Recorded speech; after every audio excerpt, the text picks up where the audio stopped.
You're coming from class? No, I finished at 11 o'clock today. Let's see.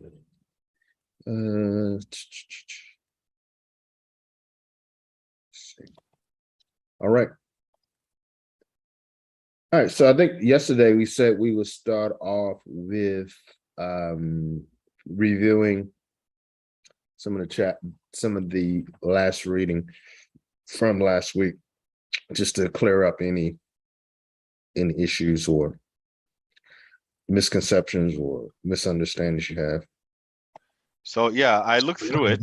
I was reading through it earlier today and yesterday, and basically it's there are routines that are done in class that he's explaining, and from my perspective, it's a matter of just reviewing it over and over a few times so that it can sink in a little bit.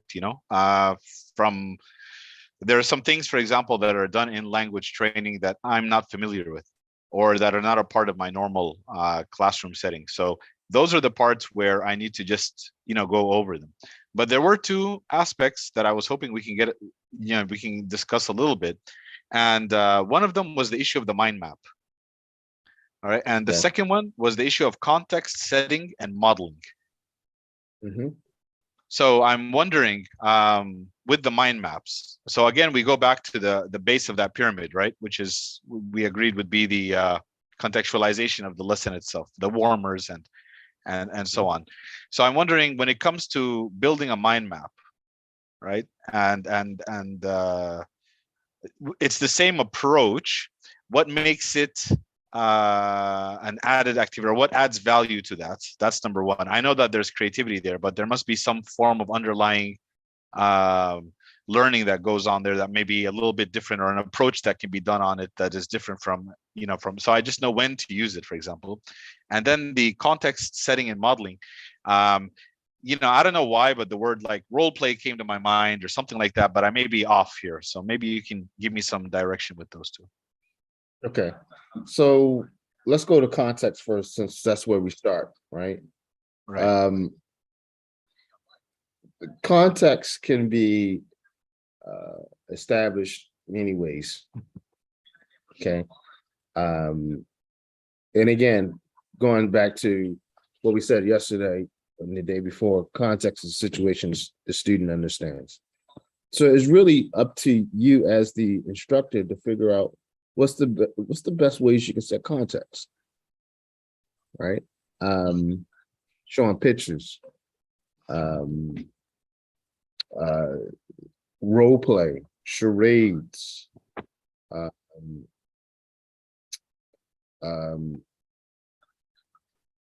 pointing to certain situations, right?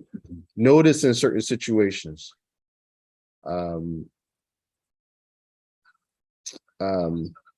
Mind maps. So you mentioned mind maps in particular.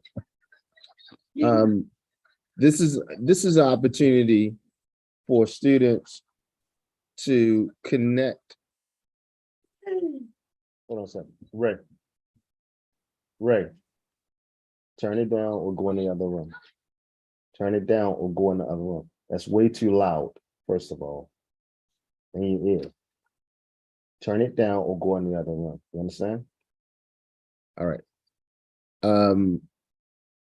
So the mind maps allow the students to connect different ideas, right? And mind maps are great for students who don't know. I like mind maps for students who don't know each other. Maybe they come from different cultural backgrounds, right? So Saudi is like a great example, because in Saudi, you can get people from Egypt, you get people from Palestine, you get people from Pakistan, you get people from Somalia, you get people from Ethiopia, you get people from South Africa, you get Filipinos, you get, right? You get this whole hodgepodge of diversity. Some people are younger than others. Some people are much older. Some people are different stages in their careers. We've had classes where we have actually had the owners of schools attend our classes just so they can figure out what's going on. So, they're pulling up in the Rolls Royce, right? The next guy pulls up in the Toyota Corolla, right? But when you do a mind map, everybody's the same because they work together on the mind map to understand that contextually we think pretty much the same, or we can understand other people's connections. So mind maps are all about connections. You can have people create their own mind maps, but it's really interesting when people work together to create a mind map. And then you have to agree whether a theme is connected to the topic. Okay. So as somebody who's a writing instructor, mind maps are huge because it's a great way to get people to brainstorm. Right? From a basic ESL perspective, it's a great way to have people talk to one another using the English language to connect ideas.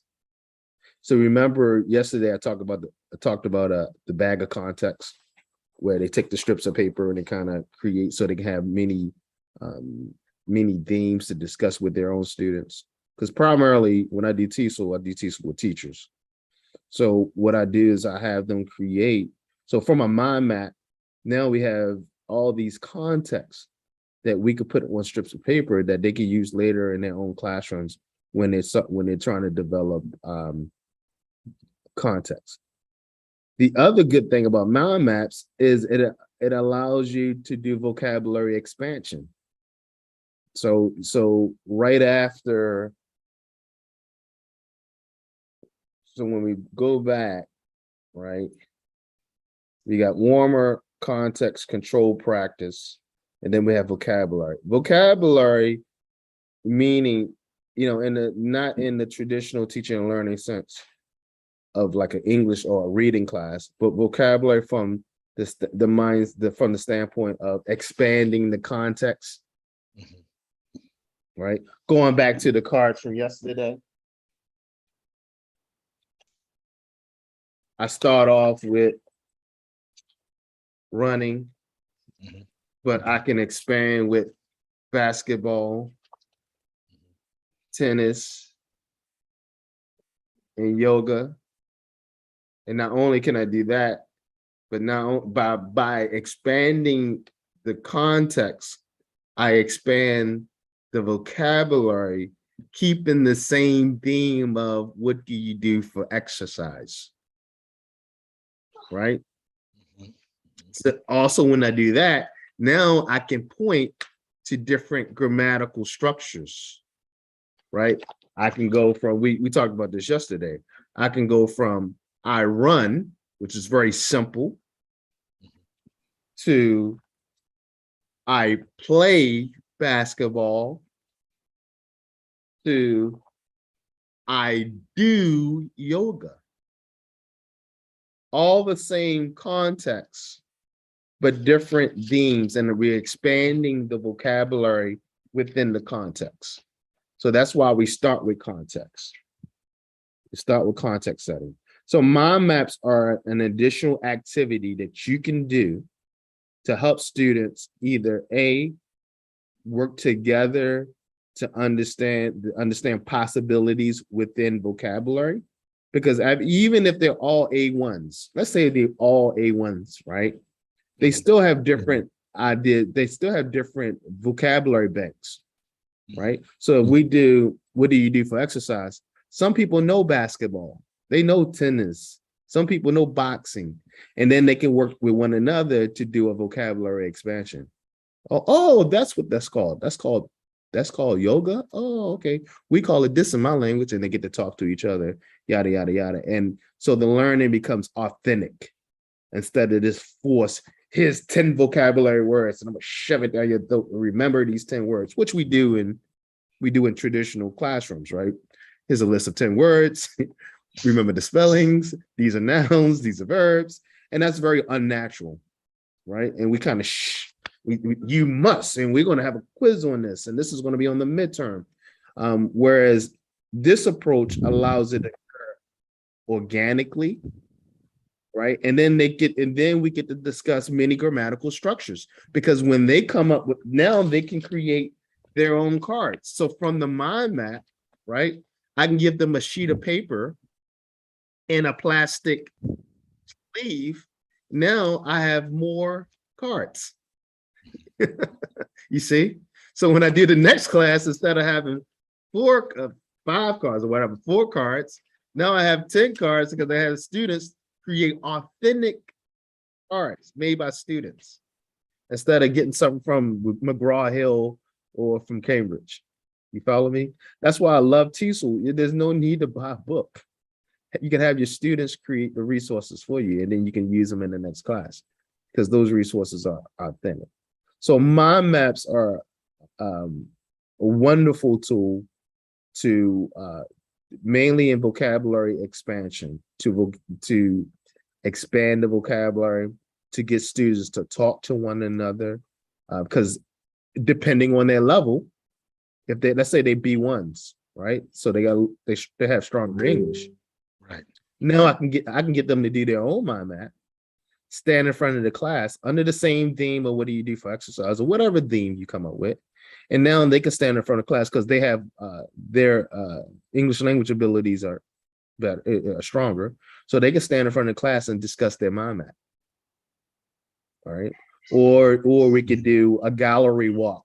So a gallery walk would be put all the mind maps, have them taking, they do their mind maps, my little mind maps, take a 5-minute break. The instructor takes a tape, put it on a wall, and now they get to do a gallery walk with the mind maps. So, I mean, again, going back to that principle of with TESOL, we don't want students to sit on their butt and get lectured to. So the advantage is the instructor now is collecting all these authentic materials that he or she can use in future classes, or allow the student to take home with them, so they can have that memorable experience. So I think I beat up mind maps. Context. Okay. Context. So your question about context was specifically the modeling and context setting. Yeah. Yep. Modeling. So that part was because they put them together. I didn't understand what's the. Yep. So remember, we're going back to our paradigm again. We're going from warmer. Remember, I said yesterday, the warmer may or may not have anything to do with the lesson. It's design, right? Right. For me, I like it to connect it to the lesson, because I want everything to do. You want to establish context. I want to establish context from the very beginning. Right. But while also doing the warmer. Right. So I knock person or stone. But but let's say the warmer has nothing to do with the lesson per se. It's just to get students in learning mode. The context and modeling are together because the teacher will show the students the content. Remember I said yesterday, content, right? So what we do before the class is decide what content is best for the group of students we have to help set context. That content can come from a story about, a short story. It could be a dialogue that you created. What do you do for exercise? I run. How long do you run? For 6 hours, for 1 hour. Where do you run? At the park. When do you run? Every Monday and Wednesday. Okay. All right. So you can create that dialogue, which is content, or it may be a video clip that you pull from YouTube. right? Or it may be a picture, a nice picture that that you saw in Time magazine, the cover of a Time magazine cover. All that is the content that will help you set the context, which you will model. Make sense? And how would you model? How would you model it? Going back. What do you do for exercise? I run. What do you do for exercise? I run. What do you do for exercise? I run. We model at least 5 times. Whatever we model, the dialogue is on the board so the students can follow along with us, because then we're going to micro teach. We're going to go to teacher, student, student, teacher, student, student, student, student, student, then to the blackboard or whiteboard or whatever you have. Okay. So it becomes a nice transition. And a good thing about it is if you do it enough, if you do it throughout your sessions with students, then they understand the pattern of your instruction. They're not going to get it the first day, but after the second and third day, they get what you're doing. So they're following with you because they know right after you do, right after the warmer, you're going to put a picture up, or there's going to be a dialogue, and then you're going to go into the micro teaching, and then you're going to go into control practice, and then you're going to go, so it becomes, they know what to expect out of the lessons, and they get excited about it because they know they don't have to sit there that soon. In about 3 or 4 minutes, they'll be on their feet practicing, right? Instead of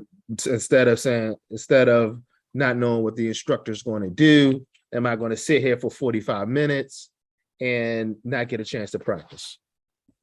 So the modeling aspect is when you are basically explaining or role playing the dialogue, right? That you wish to later on, you're going to move it into control practice with the students. Yeah. So it's what we call it target language. Okay. The target language. I'm going to model the target language. All right. Now, and we keep it in mind that if this is for students who don't understand what's going on, right? These are A1s, A2s, maybe a B1. And obviously, if you have B1s, you're going to crank it up, the level of intensity. If you have B2s, you're going to crank it up. If you have C1s, well, you probably wouldn't have C1s, right? No. But you would have, A1, A2s, B1s. We probably wouldn't do this for B2s either, because B2s are, I guess we could do it for B2s. We would just crank the intensity up. The level would be much higher, right? Okay. All right. So modeling is all what you're going to do, and you have the expectation that the students can regurgitate what you do. And in the context in modeling, all the students are doing is regurgitating. That's all they're doing. We don't want them to break away from the script. What do you do for exercise? All right. Because some students, especially students who want to show that they know some English, they're going to want to break away from the script just to show the other students and you, oh, I know some English. What do you do to lose weight? What do you do to get strong? No. I need you. I'm glad that you are motivated and you want to show everybody that you know, but follow the script.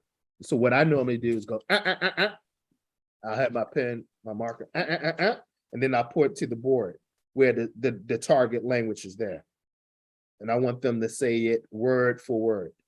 They can say it however they like to say it, but I want them to say it word for word. What do you do for exercise? I run. Not I like to run. I run sometimes. No, I run. Later on in the lesson, they're going to get a chance to expand their lexis out. So modeling is just the teacher demonstrating for the students the target language.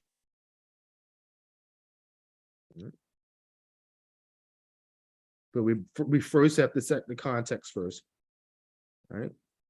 And that's through the content. It also can be through your actions, right? So if I'm doing the what do you do for exercise lesson that day, I might come in with my sweatsuit on. And that's what I do normally do in TESOL class. So when I do it for teachers, that day I'll come in with my jogging sweats on, right? And I walk in, I blow my whistle, and I start the whole class that way. All right, guys. It's almost, what was that guy, Richard Simmons? Remember that guy, Richard Simmons? Right. Yeah, And they yeah. get in because I want them to know that this whole class is going to be about. بس أنا بحب بس خليني هنا معاك كويس هاي اوكي sorry I want them to know that the whole class is going to be about like exercise. I even tell them, hey, tomorrow you might want to bring your running shoes. Don't come in here with high heels on or with hard shoes. You might want to bring your running shoes tomorrow. And we have fun with it. And the whole lesson is them moving around and being quite active. Okay. Then that's how you set the context. You set the context for the whole lesson. And then so I think you got control practice. That's when the teacher is there when them practicing the target language. Vocabulary expansion. Now we get to move away from the target script. And now they can go into I play tennis, I do yoga. You can do the mind map. All right. And whatever activities that will help them expand the vocabulary. What we don't want to do here is go, all right, guys, get a dictionary, and we're gonna look at all the words that's synonymous with exercise. We don't want to do that, right? We want it to be organic. We want to have when we expand out, we want them to expand out their own, and if we help them expand, we want to have pictures or something that will help them understand the connection between the target language and the expansion, i.e. these cards or whatever you do. Yeah. Okay. Okay. This again, the vocabulary expansion allows that student who knows it. طلعت فوق. That vocabulary expansion allows students who know a little English to show off a little bit and show what they know within, because that's what you want. It's the context the student understands. So when they get to vocabulary expansion, you want them to be like, yeah, I want to contribute, right? I want to contribute. I know some, I like to, I like to go mountain climbing, right? Oh, mountain climbing, yeah. What do you do for exercise? I mountain climb. I climb mountains, right? And so now the vocabulary expansion allows them to volunteer their own authentic contribution. And then the key here also is make sure you have a whiteboard or a chalkboard or something that you can write on a smartboard, so you can point out grammatical features. I wouldn't point out grammatical features that are extremely complicated, but I would point out grammatical features here.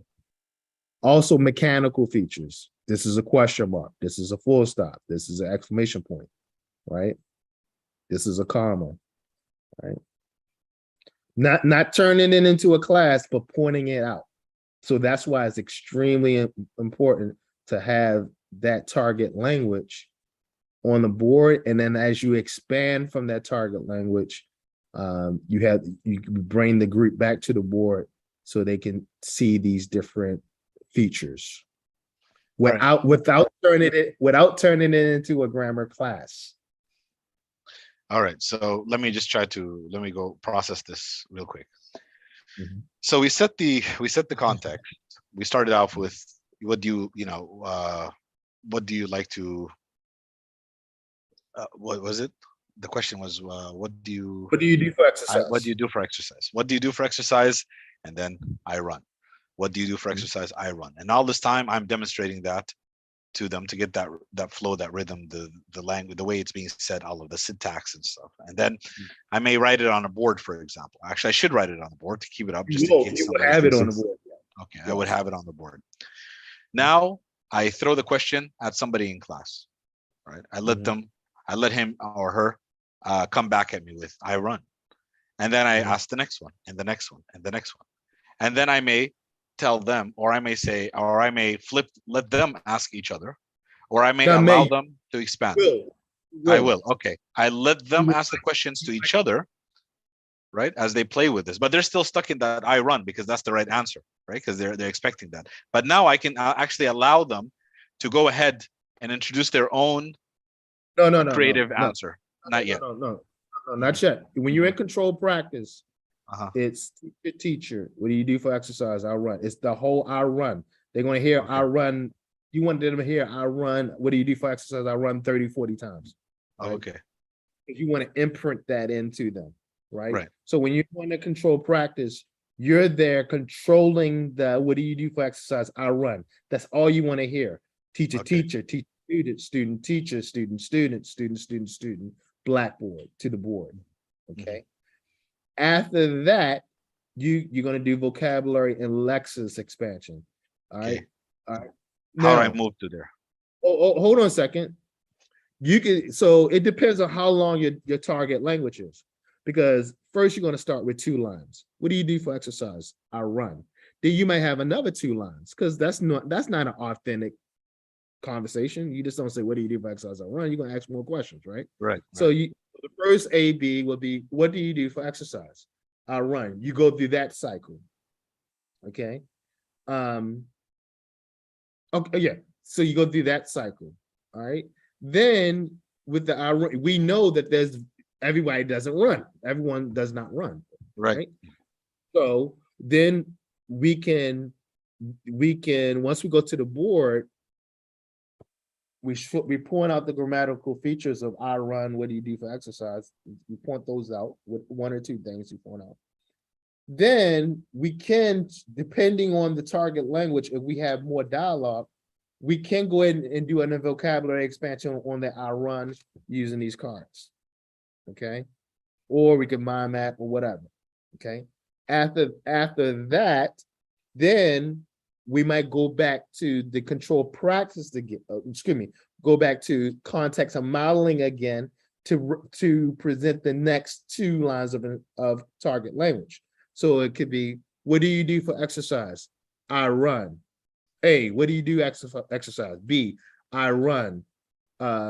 Micro teach. Okay, finish the micro teach, double lines, double circles, whatever. Come to the blackboard, point out the grammatical features that you want to point out, point out the mechanical features that you want to point out. Here, you can decide, okay, I want to expand the I run. You can have this way, you pull out your cards because you can do more than run, all right? And then if you have another 2 lines of dialogue, then you're going to go back to context and modeling again, and you're going to do this.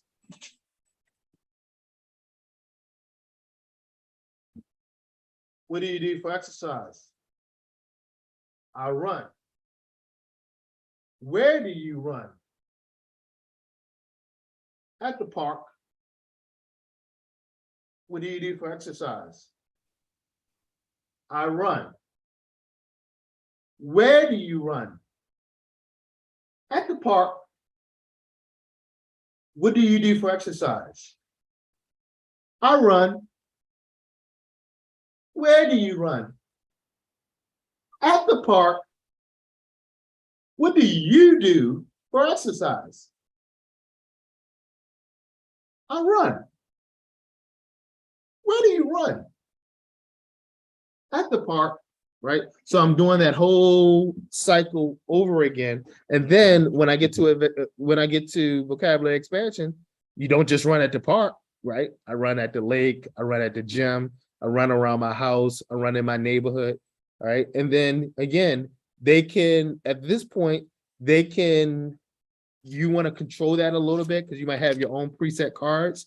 You'll fill this out. Just going back to the atonement, right? Being attuned to your class, you'll figure out whether you want them to go and create their own cards, create their because I wouldn't just allow them to say, oh, I run at the community center, right? I would say, okay, at the community center, good. At the community center. All right, now here's a sheet of paper. Can you draw a community center? How does your community center look? Can you draw it? Right. Right. And then they draw their little community center. And something like community center, I would let them write community center at the bottom. Right. And then now they got their own little community center card. Because then I can add this into the mix, right? And I can give everyone a different card when we do double lines or double circles, because I'm probably going to have another iteration, right? Because my next one may be, what time do you normally run? In the evening. And that's the modeling phase, right? That's where so you go back to the modeling phase. Going back to the modeling again. But this okay, time, you need to put the script up. Yes, it's going to be up. So it's got to be you got to figure out, this is where the planning comes in. You got to hide the other, just show them the two, right? And then you're going to show them the next two, and then you're going to show, right, until the entire script. And then you got to plan out how long do you have? Because as you can see, this can go pretty long. Yeah. This can get long. Yes. Right? Yes. Get long. So because then you still got other things in the paradigm that you want to cover, right? Okay. So this can get pretty long. So you have to determine how much time do you have. So how many lines do you want to do? If you only have 50 minutes, you may only want to just do the 2 lines, and then the next time add 2 more lines to it, right? If you have 4 hours, right? If you had like maybe you had you're gonna have a language institute. Maybe they come in from 8 at night and they leave at 10. So now you got 2 hours. You got a little bit more time to play with, so you can cover maybe 4 or 6 lines a night. So you can keep that whole. You can have a week of what do you do for exercise? Because from the context of modeling to the control practice, you're going to do that so often. And then how much time are you going to allow them to expand their vocabulary? What activities are you going to want them to do? Do you want them to mind map? Do you want them to create their own cards? Because the good thing about the cards is when you're doing the different iterations, right? Now you can take the new cards. So let's say I'm at 3 iterations now. What do you do for exercise? I run. Where do you run? At the park. What time do you run? In the evenings, right? So the new cards I have that I had the students make up for the vocabulary for what do you do for exercise, and they said, where do you run? At the community center. Somebody said the community center. I had them make a card. Now I can add that card in the mix. So when I'm doing the 3rd iteration of or when do you run, or what time do you run, right? Then I can add that new card of community center, pass it out to the students when they're doing double lines or double circles. Now they got the new community center. They got the new at the park, or whatever the new contribution is. Students get pretty pumped because now their contribution is a part of the program. Right. So now they feel like I contributed to the program because I said community center. He's now using my flashcard. Wow, I like this place. I'm a part of the program. Right. Okay. He's actually using my contribution for the students. So that's why I go to Jareer and I buy boxes and my wife gets mad at me because I got the stuff all over the place. I buy boxes and boxes, these plastic sleeves, right? Because I go through them, right? And then I get mad when she takes my stuff and do. I was like, this is my stuff. You want go and buy your own stuff. She takes my stuff and then takes my stuff and do arts and crafts with it. Then when I go and find my stuff for TESOL class, I don't have anything. I got to run out to the store. Winning, man. It's your mind, man. Yeah, man. Killing me over here. All right, so you have so many different options with the vocabulary expansion, but don't get bogged down in it. We're going to talk about lesson planning probably next week or the week after next, depending on how fast we get through this. Because then when we lesson plan, we have to kind of strategically figure out how long we're going to spend on this, because we could spend all class on this, on 1, 2, 3, and 4 alone. But wait, there's more. Then you have teaching reading, teaching listening, teaching speaking, teaching reading, teaching writing, right? And you're depending on how long your lesson is, how long you have with your learners, you can do all 4 in one day. So for instance, after I do vocabulary expansion, then I can smoothly move into teaching listening, right? I can play them an audio about what? Some two people having a conversation about going to the gym or losing weight, right? Let's say going to the gym is better. Going to the gym, right? And and then there's a whole string of things, and we're gonna have a class on that by itself. There's a whole set of protocols to play a listening prompt. We're not going to go into that because that's a separate class, right? There's a whole set of protocols about playing a listening prompt. And then from that listening prompt, we can go into a speaking prompt, speaking activity, right? And there's a whole list of protocols for speaking. And then from speaking, we can have them do a reading exercise. And there's a whole list of protocols for that. And then from there, we can have them do a writing protocol. And there's a whole list of stuff for that. And if we unfortunately, because we're not live, I actually take a class where I go through the whole deal. And it normally takes me about an hour and a half to go through the whole deal with them. And I normally do it on the day of what do you do for exercise, because that's just a great day to do it, right? So that's why I tell them, bring your running shoes, because for about 2 hours, we're going to be up and down, up and down, up and down. All right. So, but again, that may not be the case or it will not be the case if you only have a 45-minute block of instruction or a 30-minute block of instruction. Now you got to narrow this down. And then the listening and reading, you might just decide, all right, today I'm only going to do listening, or today I'm only going to do reading, or today I'm only going to do writing, or today I'm only going to do speaking, because I only have a shorter block of instruction. Is there a protocol? I know it's very difficult when it comes to teaching to like proportion your class, because sometimes, or your time, sometimes you find that people are, if you're stuck, for example, in the controlled practice phase, and then you want to move on, but you may have to give it more time, and it's not as proportionate as you'd like it to be. But is there a like a rule, 50, 40, 20, or I don't know, some form of proportion to any of this? That's why I like to set context in the very beginning when I teach TESOL training, and go into that attunement and that teacher noticing and all those things, because at the end of the day, it's a gut feeling. If you feel like you need to stay at control practice, stay there, right? Just stay there, because they may not be ready for vocabulary lexis expansion yet. And you're going to find that, as you already know from being an educator, that learning groups are different. Some learning groups go, I don't have to tell you that. Some move at high speed, and then some, it seems like you just drag along, right? And here's what I noticed about myself, and I'm noticing about this. The more I like a class, like I feel like I'm connected to the class, the slower I am with them.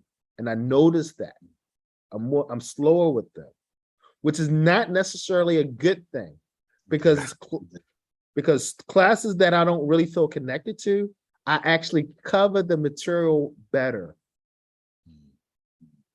because I set a nice pace, and it's not that I'm rushing, but I do a better job of going through the material properly. Whereas with groups that I really like, sometimes I spend too much time creating too much context, because I want them to really and I get too deep, and I start talking about history. Next thing you know, I'm in the woods, right? And I go, oh, I'm in the woods.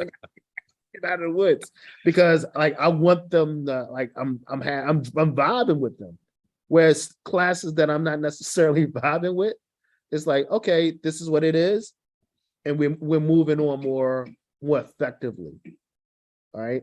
And I feel bad because I'm like, oh, I really like these guys, but I'm actually shortchanging them because I like them. Right. So that's something that's what Freeman would talk about when he's talking about action research, right? That I gotta reflect on what I'm doing, right? And that goes back. Remember, we talked about Camaro Develop, practicality, particularity, possibility. You got to keep all these things in mind and reflect. Because then when those grades come out, when you issue a quiz or you issue the midterm, you got to ask yourself, are you a part of that variable why this group did better than the other group? Man, I really like you guys. How do you guys do worse in the class I don't like? You think about it, you say, it's me. Because I'm not going through the material as efficiently as I should with you guys. So again, that's a long answer to what should have been a short answer. Then you take as much time as you need based on the group. If you feel like you need to spend a little bit more time on control practice, go and do it. It's your show. But just keep in mind that at some point, you got to get them to the target goal. We're going to talk about planning after we go do this. But we got to get them to the finish line, right? We have a target, we have outcomes that we're setting for these guys, these people. So, we got to keep all that in mind, right? The good thing about it is you're running your own show. So right. Nobody's going to tell you, hurry up, right? Because it's your show. Yeah. But this is something I wanted to ask you, Ray. So there's different levels in the class, right? You have people who are really quick, like you said, they pick up really quick, they pick on what you're saying, and then you have people who are slower, and people learn at different rates. When do you move on? When do you decide that? Who are you focused with? Are you looking at the middle? Are you looking at the person who's asking you way advanced questions and you're just following them? Or, how do you balance that? Again, it's that teacher attunement, and you will find that it will go differently from day to day, right? Mm-hmm. Particularity is a day-to-day thing. It's not a one set thing. So one day you're moving really quick, or it seems like 90% of the class is getting it and 10% is not. And at that point, if the 10% is not getting it, you just keep on moving on, and you try to do as much differentiation and personalization with the 10% as you can. Or you might, depending on the situation, at some point you might have to have a hard conversation with the 10% and ask them, are they studying and at home? Pull them to the side, during lunch break or whatever, and see what you can do to kind of help jumpstart them, see what their issues are, and kind of personalize and differentiate on the side with them. So you definitely go with the majority, but there may be times where it's not going to always be consistently where it's always 90-10 or 80-20 or whatever. Every day is going to fluctuate because they might not, we're saying set context, but you might not do a good job in setting context that day. They might not get what you're saying. Like, for instance, in the teacher training, I do a very difficult one because I have teachers, right? I should be able to do higher ordered things. And I do passing, right? So passing is a thing we all do, but culturally we may not recognize it, right? So in African America, in African American history, passing was a thing, right? If you were light enough, you could pass to be white. Oh, okay, that's passing. Okay, I just didn't know what it was, but okay. Right. So culturally, right. So I spent a whole lesson talking about passing, setting the context of passing, and then going through the paradigm. I do it 2 times. Normally One with what do you do for exercise, the other with passing. Understanding that, with the understanding that what do you do for exercise is going to be the easy one. But the passing is going to be the harder one, because I want to show them that, because most of the people I teach, they're not really teaching ESL per se, they're actual classroom teachers, right? So they might be teaching 10th grade, literature, difficult, complex, higher order topics. So what do you do in those situations where it's, students have to infer and do all this higher order thinking? So I do the passing, because I know the passing, some people are not going to be able to wrap their minds around it. So it's on me now to set really good context, right? It's on me to set the stage properly, because I know going into this fight that some people are just not going to understand the concept of passing. All right, especially if they grew up and they were a part of the majority, it's going to be really difficult for them, right? So I do a number of things to help people understand what passing may be, right? And at some point in that lesson, to answer your question, at some point in that lesson, I'm trying to get through the whole paradigm. I got to move on. And hopefully they get it. If they don't get it in the context, they get it in control practice. If they don't get it in the control practice, they get it in the vocabulary. If they don't get in the vocabulary, they get it in the listening, the reading, the writing, whatever. Right. So But you're sharing like a distinct ethnic experience with right. a diverse group of people, and of course, what to create some form of was that for what, so they can sort of tie into it, create empathy, so they expand their. So I do that to demonstrate that you can do this with difficult subjects, with subjects that are not as easy and cheesy as what you do for exercise. You can do this with very higher order topics or context such as passing, which is a very difficult context to explain. And also it may be uncomfortable too for some people, because I'd imagine, right? so yeah. So I'm hitting so you gotta remember, the people that I normally teach TESOL to, again, they're teaching to K to 12, they're high school teachers. In some cases, they're university teachers. So they're not teaching ESL per se. So they're like, Ray, all this stuff is good, but how can you make it applicable to my actual teaching experience? So over the years, I have turned TESOL, which should be really focusing on A1, A2s, I've turned it into a teacher training program, because all this stuff is still applicable in the classroom. It just needs to be tweaked here and there. Right. So by doing the passing one, I'm demonstrating to the teachers that you can do higher order, more subjective context and still be effective and use this paradigm, by the way. And so, but I think the question was, when do you know? You just know. And at some point, you're the coach, and at some point you say, we got to move on, right? Yeah. And hopefully you catch it. Because there's a lot of overlap, by the way. That's why we call it smooth moves. It should be smooth transitions. So if they don't get into control practice, they might be able to get into vocabulary expansion. If they don't get into vocabulary expansion, they might be able to get into listening, the speaking, the reading, or the writing activity. If they don't get it in that, they could probably get it in the communicative activity. Okay. Right. And then if they don't get it at that point, then you as a teacher will figure that out, and then you create another opportunity for them.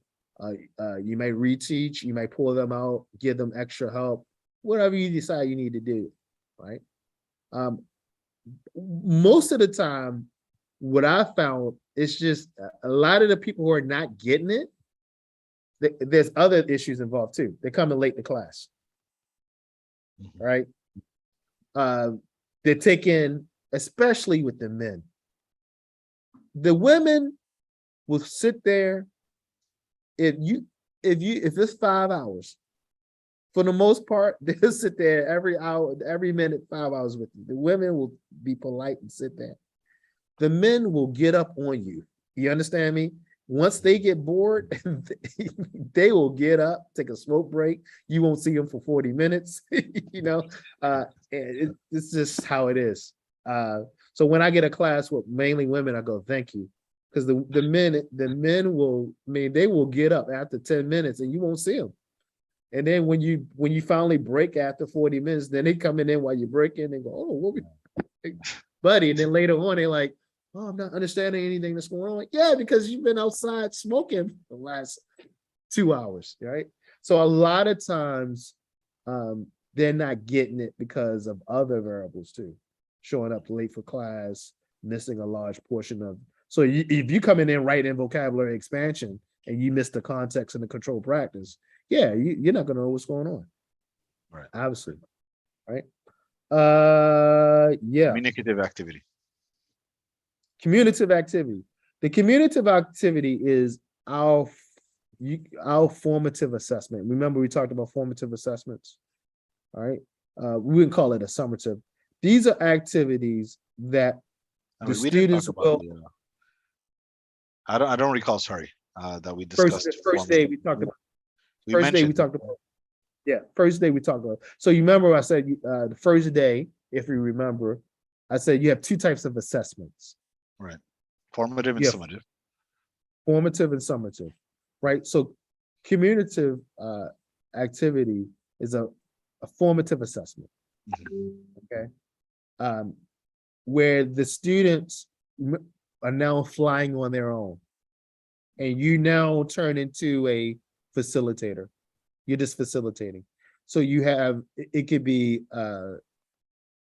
like, for instance, for the what do you do for exercise, they do a series of really fun activities like run and read, right? They just run and read and it's series of games and really interactive and they get to work with one another. I think one is a tic-tac-toe where they play tic-tac-toe, but it's just to really demonstrate that they have picked up on all the target skills that you have planned for that day. So, and Dave does a good job in giving you some suggestions for commutative activities. The good thing about it is by the time you get to this phase in your class, you will know the type of things that your students will like to do, right? If you had an older group that can't be as mobile, then you will adjust. If you have a younger group that likes to really do some crazy stuff, then you will adjust. But in the Smooth Move book, there's a nice list of commutative activities that he goes over, that he presents, and more importantly, just create your own. The key here is they're practicing. They're applying the target language. Okay, so I want to just show you this, and then we're done for the day. And on the value of commutative activities, I want to show you something that you already are familiar with, but I'm going to show it to you anyway, just to drive the point home.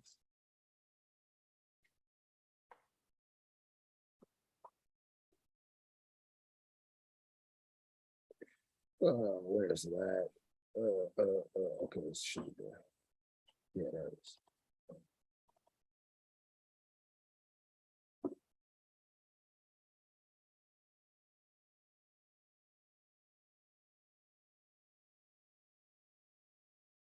All right, so you know this. You've seen this a million times, right? These old balloons, right? Real quick. I'm not testing you, but you know why there are two models here? No, actually, I only have seen it as in one model, and I know it has to do with the order of like the complexity of the understanding and the it starts with some basics like just learning something or knowing how to replicate or know how to duplicate something, all the way to synthesis and evaluation, sorry, and then synthesis and things like that. Yeah. So let me explain the two models for you, because this is good for you to know, especially if you're going to be this when you're in circles, you can show how smart you are. Okay. So Dr. Benjamin Bloom's in the 50s, he came up with Bloom's taxonomy, which is supposed to help us educators and even society recognize when we are utilizing higher order thinking. And the top of the pyramid is the highest order of thinking, and at the bottom of the pyramid is the lower order thinking. Now, when Dr. Blooms did this, he used nouns: knowledge, comprehension, application, analysis, synthesis, evaluation. Notice the TION, right? They're all nouns. And everyone was cool with that. Later on, his colleagues in the late 90s, early 2000s, they changed the model to the revised version that you see here. And they changed it, if you notice, they changed it from noun to verbs, which is very good for teachers and instructional designers, anyone who does training. Because when we write SMART objectives, did we go over SMART? Specific, measurable, attainable, realistic, timely. Did we go over that? Yeah, I know. I'm aware. Yeah, you know that anyway, and we're going to talk about that when we talk about lesson planning. But right. in any when they revised the model, they changed the levels to verbs, because objectives should be verbs. Students will be able to ... right? And there should be a verb. That's a good thing. But the bone of contention in the academic realm, especially with instructional designers and human performance technologists and other researchers, is the top. You notice what? Dr. Bloom said evaluation was a higher ordered skill. They revised it to make synthesis a higher ordered skill, right? Now, there's a debate. I am of the school of thought that Dr. Bloom's is correct. I like the revised model as it relates to the verbs, because it helps content writers, teachers, and educators, so on and so forth, write good objectives, good SMART objectives. However, I do not like the revised model because they have creating synthesis as the higher ordered skill. In my humble opinion, evaluation is the higher ordered skill, because evaluation is about innovation, is about continuous improvement. So, I'm now trying to get licensed, trying to get certified to be a certified performance technologist, right? To go in systems and improve systems. And so as right now, I'm, by trade, I'm an instructional designer. So as an instructional designer, I don't like creating being on top, right? Because it sends the message that once you create something, it's done. And we all know once you create something, you got to improve upon it, right? Every company has to improve upon it. Apple is always improving. Microsoft, Tesla, whatever, the big companies, GM, Ford, Lamborghini, whatever, McDonald's, they're always trying to improve their service and their product, right? And in order to successfully and effectively and efficiently improve your product, you have to have a mindset of continuous improvement, which means you have to have a mindset of evaluation, right? Companies who fail to continuously evaluate fall, they fail. The greatest example of this is, I don't know, did you ever spend time in the States? No. Did you? Yes? Yeah. Yeah. When did you spend time in the States? 70s, late 70s. Were you there in the 80s? No, 81 I left. Okay. So I think you missed Blockbuster. Are you familiar with Blockbuster? The video store. The video store. Okay, so you know. So right. Blockbuster became an American staple. It became a part of American culture. Even in my transition from juvenile to young man, right? I used Blockbuster to help move me to the next stage with a young lady, because it was, hey, would you like to go out and have a burger with me? And then it was, would you like to go to the movies with me?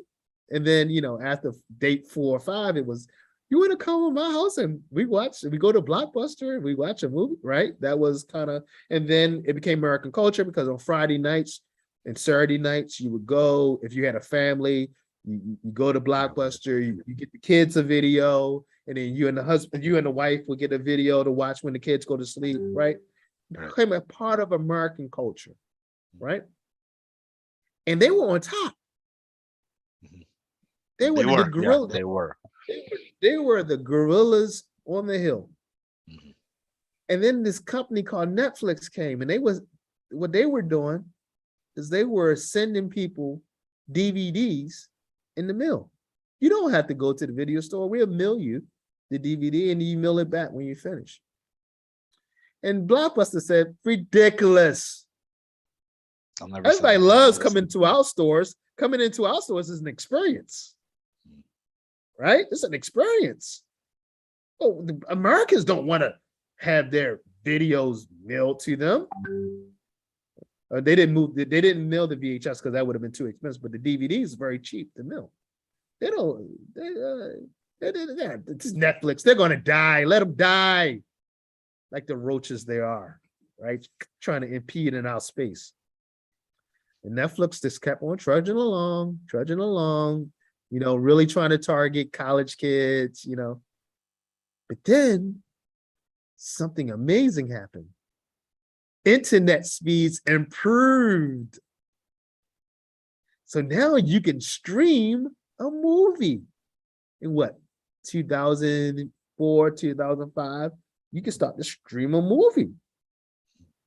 And instead of having a mindset of continuous improvement saying, hold on, this internet thing is going to disrupt our game, Blockbuster said, we're the gorillas on the hill. No, everybody wants to come into our stores. This is an American experience. We're not getting into streaming. And Netflix, we'll stream the movie for you. Just give us $1 a month and we'll stream the movie for you. You don't have to go into the Blockbuster stores. By 2010, Blockbuster was done. Done. And now Netflix is the gorilla on the hill. Right? Why? Because Blockbuster could have easily took over the streaming market, killed Netflix, probably could have bought Netflix out, just bought them out, and we would be saying, hey man, can I get your Blockbuster account, right, to stream a movie, right? But now we're saying, can I get your Netflix account to stream a movie? Because Blockbuster failed to have a mindset of continuous improvement.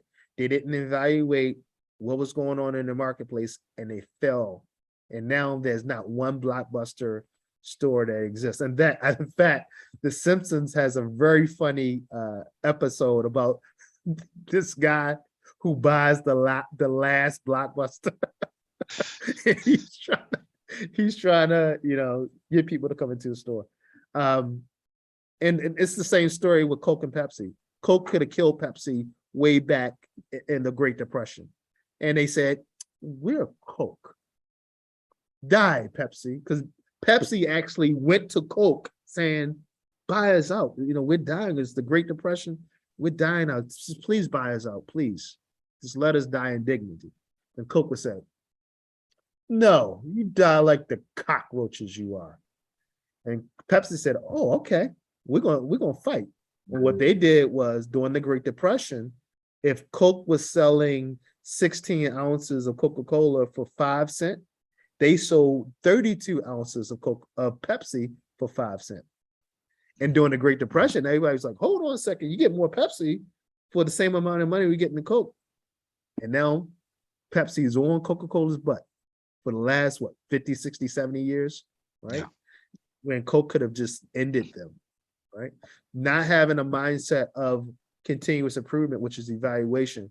So that's my argument for why the revised version is wrong, in my opinion, that evaluating is a higher ordered skill. Now, but as you evaluate, you also create. Yeah, you create. It becomes It's a loop. but It's not it's a really, you loop. can't It's separate a, any of them, right, from each other. You evaluate, you well, create something new, you alter, you but here's change, the you reason why modify. we separate the reason why we separate the two is because normally you're not going to evaluate your own self. Mm. You're going to hire an outside entity to evaluate you. So when Netflix, when these big companies are improving their product, they're not doing that in house. They might do the creation in house, but the evaluation is done by a third party. But Because we're talking about, yeah, like from the base, from the word remembering.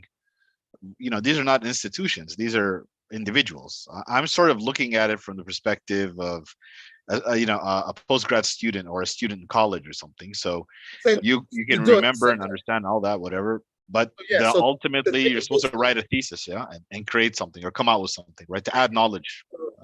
so take a postgrad student, take a doctoral student who's writing his dissertation, right? The reason why you have that committee there is to say, hey, you need to improve this a little bit. Because if you didn't have that, if you didn't have a committee, then you're gonna wallow in your own nonsense. And you're gonna say this nonsense is really good. It's gonna be hard to self-evaluate your own product. So your committee is there to say, hey, look, you might want to consider this, you might want to reconsider that. You know, did you really think about that research question? Are you really hitting that target? What you really does your analysis or your statistical analysis really support your findings? And so it's that outside entity that is driving, that's making your dissertation better, right? To the point where it can be published. So yes, you do have to separate them. Most companies, they're not evaluating themselves. They're hiring an outside company. And so whether you're an institution or you're an individual, I mean, look, that's the reason why you go to therapy, right? The value of therapy is to sit down with somebody, and you might be a very smart person to sit down with somebody and say, hey, look, are you considering this? Are you considering that? And that's why people go to therapy. That's the value of therapy, or the value of having a really honest friend. If you can't afford therapy, your really honest friend goes, or your wife or your husband goes, you follow me? So there No, I are got two, you. there are two distinct things, because if you try to evaluate yourself, then what happens is I'm reading a book now called Different by this biologist. And one of the things that he said that I found very interesting is, he said he was talking about the many transitions. He's from the Netherlands. He moved to America. He went from working mainly with scientists to working with psychologists. And he said when he transitioned from working mainly with biologists to psychologists, what he found was psychologists have a big problem. See, biologists can stay biased because they're looking at a species other than themselves. But a psychology has a huge problem in that they have to evaluate their own selves. So when they look at a person, they actually evaluate themselves because they're looking at the same species.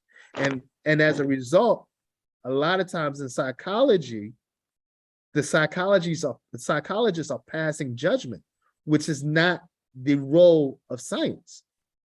And I thought that was a very distinct point that he made, that in psychology they have a very big problem, because ultimately you are evaluating and observing and evaluating yourself, which as a species. So that's a good argument for this idea that if you want to do serious evaluation, it should come from an outside party. So in a teaching learning context, right? This is why we do peer review, right? So, your peers can tell you whether this is, again, saying, hey, look, Doc, I think you need to reconsider this and reconsider that. Things that you wouldn't consider if you didn't hit that outside perspective. Okay. I guess that's, one way to see it. I just think that at the end of the day, direction comes with, does it come with evaluation or does it come with that new creation? And if maybe the Comes from point was that at some point, you need to move. Even when you evaluate, you need to move on with something new. And it's that, I just know how to describe it as eloquently as a writer would, but it's like, listen, on the right, those are the Well, that's Americans. On why. the left, Well, that's the Brits. that's why there's a debate. Well, that's why there's two schools of camp here, right? There's two schools of camp because people, people are struggling. Yeah, and there's a major academic debate here on whether creating synthesis is a higher order skill than evaluation. And when people, so a lot of times, if the reason why I shared this with you is because, number one, you might be holding a class and somebody might, you might be doing a teacher training and somebody might mention that to you. So I wanted you to be prepared for that, right? Because some students will ask you, well, why is there two blooms? Right. So you got to be able to explain why. And then two, you might have a guest in your class who's the sucky thing about being a trainer is that you'll get other people coming in your class who, like teachers. This is different if we talk about A1 students learning English. But let's say you decide you take on a teacher training, right? The problem with having other professionals, training other professionals, they're trying to catch you at every turn, right? They're trying to, hey, yeah, I noticed you had the revised blooms, right?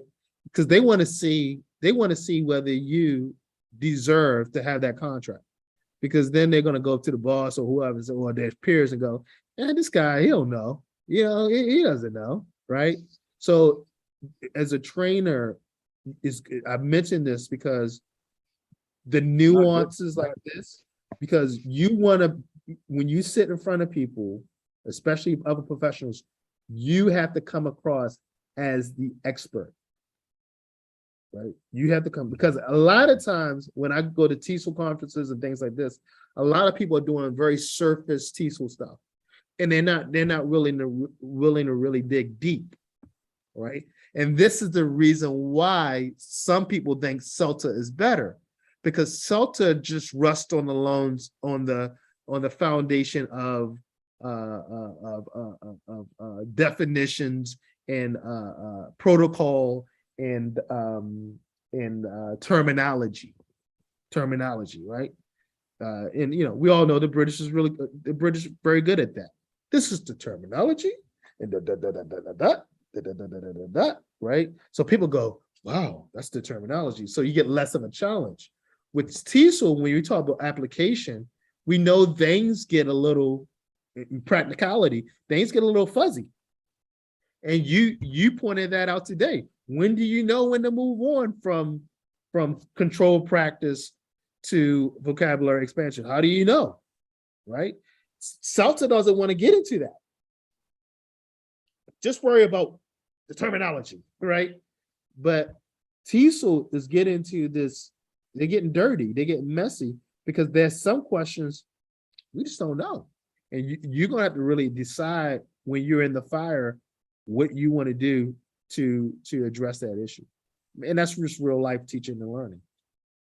So, so I put this up to say that when we're doing communicative activities, okay, what we really want to do is we're looking from a formative assessment perspective on how well students can at least get to the green. In the TESOL class, we really don't, it may or may not, we don't really need them to analyze, evaluate, and create when we talk about learning a language, right? Really, especially when we're dealing with A1 and A2s, right? We really want them to remember, understand, and apply to acquire the language. And then later on, if they're going to go to college, university, or high school, or whatever, then that English teacher or whoever will deal with analyzing, evaluating, and creating. Right? Make sense? Yeah, perfect. Our main job is to get to the green. Right. Yeah. Gotcha. Okay. Unless, of course, you're dealing with a teacher training course. Now your job is to get into evaluating or creating whatever you believe to be, whether you believe to be original or they revise to be correct. So that's one of the things that you're going to have to consider when you're running your center is who do you want to take on? Because if you take on teachers, now you got to get them to the yellow. Right? So if you take on professionals, you got to get them to the yellow. If you're taking on C1s, you got to get to the level. If the people are really there to learn how to write, because you're going to have people with different needs. Remember, want needs and expectations, right? Yes. So you might take a group of students who tell you, doctor, we want to learn how to write. We know how to speak English, but we have problems with our writing. Writing is a higher ordered skill because it deals with synthesis and evaluation, right? Especially if they're writing a journal or an essay or whatever. So you have to, in your business, you have to determine what do you want to do? You want to just do people who are A1s or A2s and just keep it really simple and stay in it with, and get them to the green? Or are you going to take on more daunting tasks like teaching students how to write or doing teacher trainings within ESL, which means you have to help them push them to the yellow. So in the commutative activities, the good thing about it, when we're talking about students learners acquiring the language, our job is to figure out and create commutative activities that they can do together. That's why they're called commutative activities, because they're actually applying speaking, listening, writing, reading, right? Together, all right? Together, not individually. We want them to work together so you can see whether they're at the green. Okay. And again, Dave does a good job in giving you some activities that you can do. But I think for the commutative activities, create your own. What do you feel comfortable with doing? Because you're the one that have to manage them, right? It could be playing Scrabble with them. Can they put some words together, some target words together? So going back to what do you do for exercise? Get a Scrabble board. Can they make run? Can they make the word walk? Can they make the word gym? Can they make the word evening? All those target vocabulary words that you dealt with in the control practice, in the context of modeling, in the control practice, and the vocabulary expansion. Remember, the context of modeling is about content. It's about target language. So we set it off with a target language. Normally, it's a dialogue, A, B, A, B, A, B, right? But it could be other things. It could be a picture. So you might have a picture of the thinker, right? Or Van Gogh's Starry Night, right? Or you might have a famous picture or a picture of, a good one would be a picture of the Statue of Liberty or a picture of Buckingham Palace. All right. This might be a good one for students who want to what? Who want to migrate to another country. Right? Because that context means something to them and it's probably tied to their wants, needs, and expectations. That's why before you when you're registering your students, it's important you ask them. And if you could talk to them before you take their money, what do you expect out of this course? Why do you want these things? Because if you know that going into the fight, you can design your program to meet their wants, needs, and expectations instead of having a program that's kind of just a generic program that doesn't really meet the expectations. And the good thing about it is you're not really recreating anything. You're just tweaking it using context that actually support their wants, needs, and expectations. So that goes back to the bag of context that we talked about before. How's that? Ah, great. We covered a lot today. Yeah. I think I beat you up today. No. Actually, it's the way I like it. It's just a sparring, light spar. All right, I think we should stop there. So yeah, what do you feel about what we covered today, and then after rereading yesterday, just give me a 1 minute kind of blast on your thoughts. Now I have a clearer picture. We were in the abstract for a while, triangles and relationships between alignment of what can we call them? I don't know, principles or basics. And now I have a good mental image of what that class looked like. I have a better understanding of where each one of these basic principles or foundation rules, or as they can be called, where it fits in that. And so basically it's helping me now to visualize. I need to visualize. I need pictures painted, clearly. I'm not much of an abstract person. With my medical background, everything is always so, I mean, they show you bacteria, you see it. So sometimes, but again, you also hang out in a lot of times when you do read medical text, you do have to have that imagination. Yeah, because a lot of the things that they're talking about. That's why I like Dave's book. Because these pictures, you can see it. You go from warmer, the context mind, right, control. Yeah. He does a lot of pictures, and I think, and it helps me too. And I agree with you. I need to see it also, even though I deal a lot in the abstract, as you can see. I also need to imagine it, right? Mm-hmm. And take it away from the simple expression to something a little bit more detailed. So I think that's what this conversation today that we had has done. It's helped me in that regard. Yeah. So I guess what I need to know for my own reflection is, did you get something out of today? Yeah.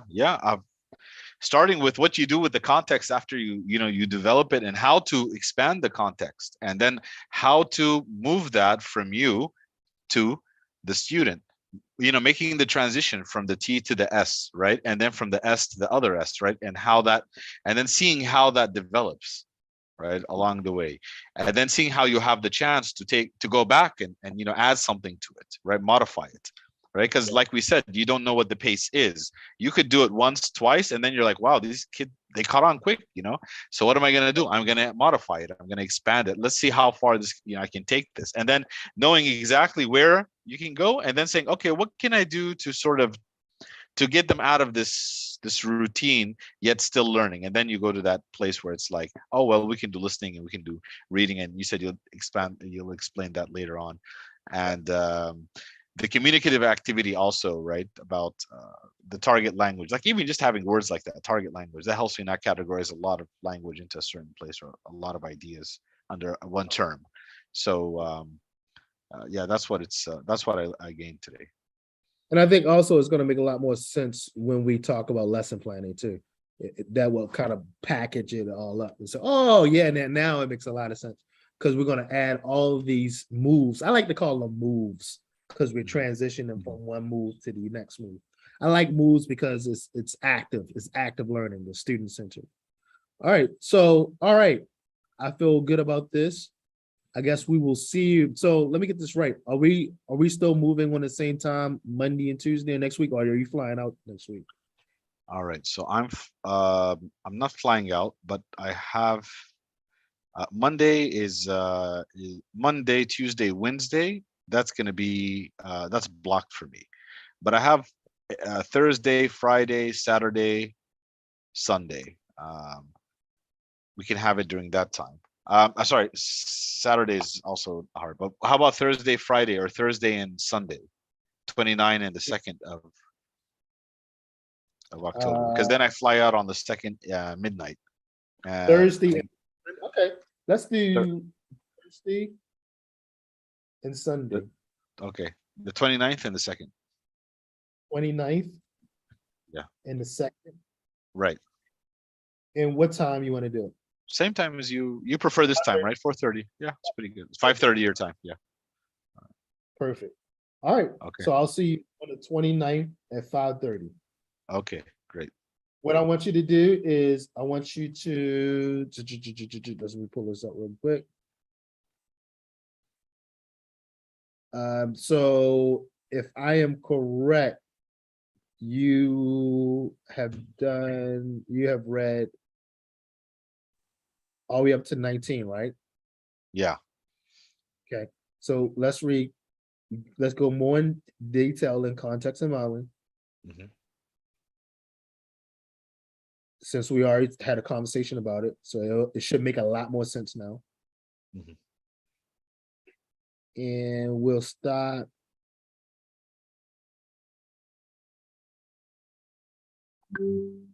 Let's go because we did Lexus too. So all this should make a lot more sense.